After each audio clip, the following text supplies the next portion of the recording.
नमस्कार।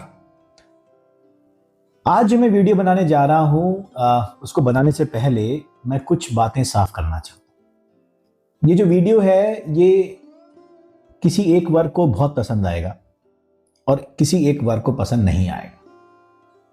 तो जिसको पसंद आएगा उसका धन्यवाद, और जिसको नहीं पसंद आए उनके लिए मैं कहना चाहता हूं कि इस वीडियो को बिना बायस के एंड तक देखिएगा।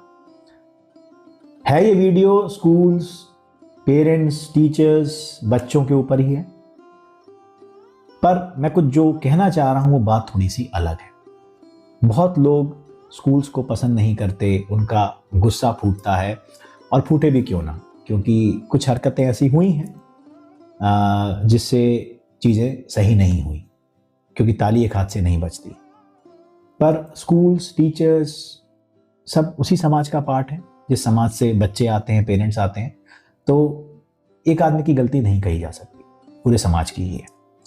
खैर, मैं उस पर नहीं जाना चाहता। मैं जो बात कहना चाहता हूं वो एक ऐसी समस्या है जो लगातार उत्पन्न हो रही है, प्रॉब्लम्स क्रिएट हो रही हैं, और आगे जाके इसका खामियाजा बच्चों को, पेरेंट्स को, पूरे समाज को भुगतना पड़ेगा। खैर, कहानी शुरू होती है मेरी एक चर्चा से। मेरे एक मित्र हैं, मित्र तो नहीं कहूँगा, मुझसे बहुत बड़े हैं, आदरणीय हैं, श्री आनंद स्वरूप सारस्वत जी, जो डीएवी के सीनियर प्रिंसिपल हैं और डीएवी के रीजनल हेड हैं यूपी के। तो कल उन्होंने मुझे एक क्लिपिंग भेजी और मुझसे कहा कि अनुराग, मैं चाहता हूँ कि इस पर आप कुछ बात करें और हिंदी में करें, क्योंकि वो क्लिपिंग शायद अंग्रेजी में थी। तो मैंने कहा सर, आपके आदेश का पालन होगा, और उसी पर्सपेक्टिव में आज ही मैं वीडियो बनाने जा रहा हूँ। तो एंड तक देखिएगा। लॉजिक के साथ हम बात करें तो बेहतर रहेगा, सिर्फ एक तरफा हम बात ना करें। ये मेरी आप सबसे गुजारिश है। इस वीडियो को शुरू करने से पहले मैं आपको दो किस्से सुनाना चाहता हूँ। एक किस्सा एक स्कूल का है जिसमें एक टीचर जो है वो पंजाबी बैकग्राउंड से आती हैं। तो पंजाबी फैमिलीज में तू या तुसी कहना कल्चर का पार्ट है। अपने फादर को भी वो तुसी कहते हैं, इसमें कोई बेअदबी नहीं है, बस कल्चर का पार्ट है। तो एक सेकेंड या थर्ड क्लास के बच्चे को एक 35 से 40 साल की टीचर ने ये कह दिया क्लास में कि तू कर क्यों नहीं रहा, इतनी देर से तुझे समझा रही हूँ। इतनी सी बात थी। वो बात उस बच्चे ने अपने घर में जाके कही कि मेरी मैडम ने मुझे तू करके बात करी। कंप्लेंट आई और पेरेंट ने बच्चे के सामने ही ये बहस की कि ये कौन सा तरीका है बात करने का। समझाया गया उनको कि मैडम ऐसी कोई बात नहीं है, जहाँ तक तू का संबंध है तो यशोदा मैया भी कृष्ण जी को तू ही कहती थी, तो ऐसा कुछ बड़ा भारी पाप नहीं किया टीचर ने। खैर, उस पर बहस हुई और बेसिर पैर की बहस थी, और हमने कह दिया ठीक है, आपको पसंद नहीं है तो नहीं कहेंगे। ये तो पहला इंस्टेंस। दूसरा इंस्टेंस कि बच्चा बहुत शैतानी कर रहा था, तो टीचर ने उसको थोड़ा सा डांट दिया और उसका एक कान पकड़ लिया। बात खत्म हो गई। पूरे दिन बच्चा खुश रहा। छुट्टी के बाद घर जाकर उसने बोला होगा कि टीचर ने मेरा कान मरोड़ा। माँ बाप ने और उसको इग्नाइट किया कि वो बोले, तो उसने रोना शुरू किया, और माँ उनकी स्कूल में आई। स्कूल में आई तो बेतरतीब तरीके से चिल्लाने लगी कि कैसे किया, क्यों किया, और मैं देख लूंगी और मैं सबको सीधा कर दूंगी। बच्चा वहीं खड़ा है, तीसरी क्लास का बच्चा वहीं खड़ा है जब ये सारा तमाशा हो रहा है। मैं बता दूंगी कि क्या होता है। खैर, प्रिंसिपल थोड़ा दमदार था, उसने कहा कि ऐसा कुछ हुआ नहीं है, और आपको जो बताना है बता दीजिए, और अगर आपको बिल्कुल भी चीज़ें समझ में नहीं आ रही हैं तो आप शौक से अपने बच्चे को स्कूल से निकाल सकते हैं, क्योंकि ऐसी कोई बड़ी भारी बात नहीं हुई है जिसके पीछे इतना हंगामा किया जाए। खैर, दोनों घटनाएं मैंने आपको बताई। अब बहुत लोग बोलेंगे कि नहीं, ये गलत है, ऐसा नहीं करना चाहिए, टीचर को ऐसा कुछ भी नहीं करना चाहिए था। मैं मानता हूं कि ऐसा नहीं करना चाहिए, पर टीचर का इंटेंशन शायद दोनों बातों में गलत नहीं था। फिर भी ये सारा हंगामा हुआ। अब उससे हुआ क्या, इसी बात पे मैं ये वीडियो बनाना चाह रहा हूं।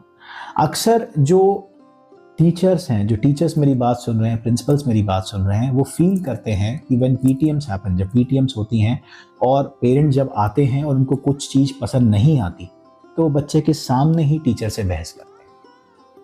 हो सकता है टीचर की हर बात सही ना हो, पर यह भी है कि आपकी भी हर बात सही नहीं है।